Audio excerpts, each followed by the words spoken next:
오늘 하나님께서 우리에게 주신 말씀은 마태복음 7장 6절부터 10절까지 말씀 우리 같이 보겠습니다. 마태복음 7장 6절부터 10절까지 말씀 우리 같이 한 목소리로 읽겠습니다. 거룩한 것을 개에게 주지 말며 너희 진주를 돼지 앞에 던지지 말라. 그들이 그것을 발로 밟고 돌이켜 너희를 찢어 상하게 할까 염려하라. 구하라 그리하면 너희에게 주실 것이요 찾으라 그리하면 찾아낼 것이요 문을 두드리라 그리하면 너희에게 열릴 것이니 구하는 이마다 받을 것이요 찾는 이는 찾아낼 것이요 두드리는 이에게는 열릴 것이니라. 너희 중에 누가 아들이 떡을 달라 하는데 돌을 주며 생선을 달라 하는데 뱀을 줄 사람이 있겠느냐. 아멘. 할렐루야. 말씀에서 하나님의 크신 은혜가 저와 여러분의 있기를 소망합니다. 먼저 광고 하나 드리면 오늘 수요 저녁 예배가 있는데요. 예배 시간이 7시에서 7시 30분으로 변경되었습니다. 그래서 저녁 7시 30분에 오시면 우리 같이 수요 저녁 예배 드리도록 그렇게 하겠습니다. 또 저는 개인적으로 오늘 그 자동차 종합 검사가 있어요. 종합 검사를 받지 않으면 뭐 과태료도 나오고 막 그런다고 하더라고요.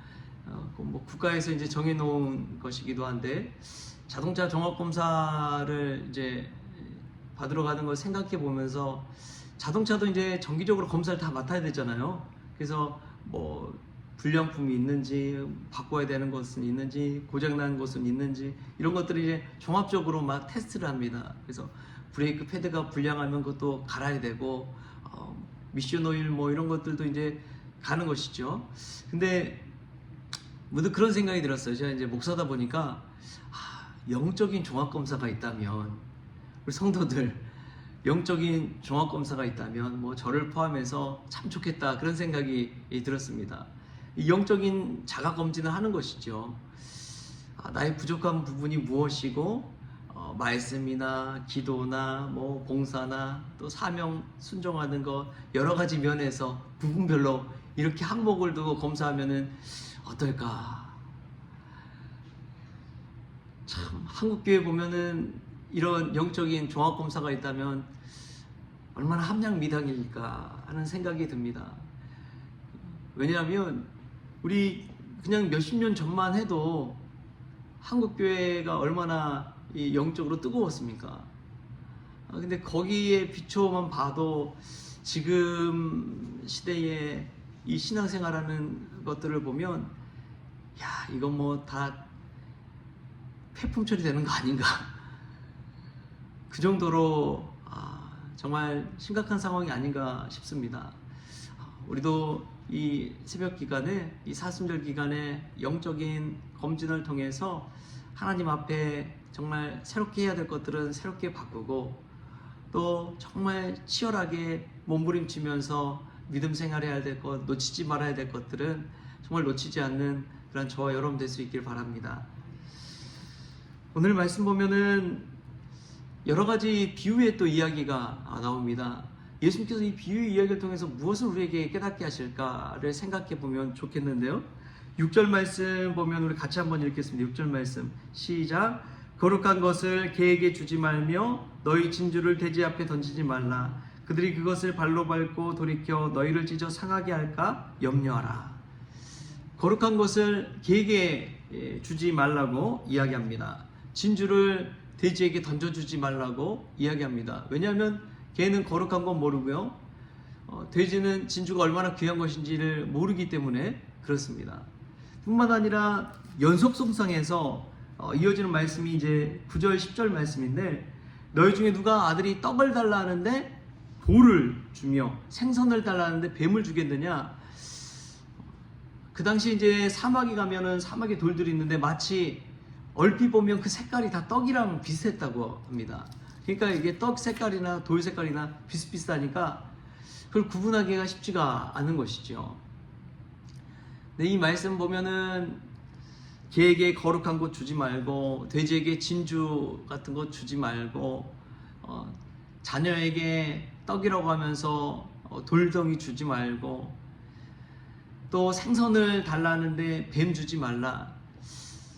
이것을 한번 잠깐 묵상해 보면요, 구분하는 거예요. 구별하는 거예요. 무엇을 줘야 될지, 무엇을 주지 말아야 될지, 그것을 예수님께서 우리에게 알려주고 있는 것입니다. 자녀들에게 좋은 것이라고 주지만은 그게 자녀에게는 나쁜 것이 될 수도 있다는 것이죠. 개와 돼지는 먹을 것만을 구하지 않습니까? 즉 우리의 배를 채우는 데 급급하는 인생이라는 것입니다. 그런 인생에게 정말 가치가 있는 진주와 같은 보석을 준다면 아무 소용이 없는 것이지요. 진주의 가치를 아는 자에게 줄 때에 그것이 마치 정말 구원을 아는 자에게 주는 그 은혜와도 같은 것입니다. 전도를 하다 보면 그런 것들을 깨달을 때가 있어요. 그럼 구원받는 것이 얼마나 귀한 것입니까? 구원받는 것은 우리의 영원한 생명을 얻는 것과도 같은 것인데, 그것의 가치를 모르는 자들은 아무리 전도지를 주고 하나님 믿으라고 해봤자 그 전도지도 받지 않고 듣는 척도 안 하고 그냥 휙 지나가 버립니다. 그런데 구원의 가치, 내가 정말 죽을 것 같은 상황 가운데 있을 때 복음의 가치를 듣고 깨닫는 자는 그 일생을 돌이켜서 하나님 앞에 나오게 되는 것이죠. 정말 믿음의 구원의 이 가치를 아는 자에게 들려주신 하나님의 말씀은요, 얼마나 꿀송이 같은지 모릅니다. 얼마나 담비와 같은지 몰라요. 그 말씀이 나를 살려주셨구나. 그것을 깨닫는 자에게 삶의 변화가 나타나기 시작하는 것이죠. 이러려면 먼저 우리에게는 분별력이 있어야 될 줄 믿습니다. 그것이 무엇인지를 분별할 수 있는 능력이 있어야지만이 그것을 보물로서 여기고 정말 가치 있는 것으로 여기고 나의 전 생애와 나의 가지고 있는 모든 역량을 가지고 가서 그 보물을 사게 되는 것이죠. 예수님께서 천국 비유를 하시잖아요. 밭에 감추인 보화를 발견했을 때 그것을 다시 땅에 숨겨두고 가서 자신의 전 재산을 팔아서 그 밭을 사버린다고. 왜냐하면 그 밭에 있는 보석의 가치를 알기 때문에 그렇습니다. 여러분, 우리가 이러한 분별력이 있길 바랍니다. 천국을 소유한다는 것이 무엇인지, 구원이 얼마나 귀한 것인지를 아는 그 분별력, 저와 여러분의 그 분별력이 있다면 오늘 하루하루를 사는 것이 달라질 것입니다. 저는 이것이 단순히 어떤 교리에 관한 것뿐만이 아니라 사람에 대한 것이 그것도 해당된다고 믿습니다. 그 사람이 얼마나 가치 있는 존재이고 얼마나 가능성이 있는 존재이고 그 안에 하나님의 형상을 닮은 존재라는 것을 깨달을 때 사람을 대하는 것도 달라지는 것이지요. 그냥 딱 봤을 때 남루해 보이고 가진 것도 없어 보이고 그런 사람들을 대할 때 얼마나 허투루 대할 때가 많아요. 또 나이로 보면은 아주 어린아이들 대할 때 그냥 무시하고 반말하고 그럴 때가 많이 있잖아요.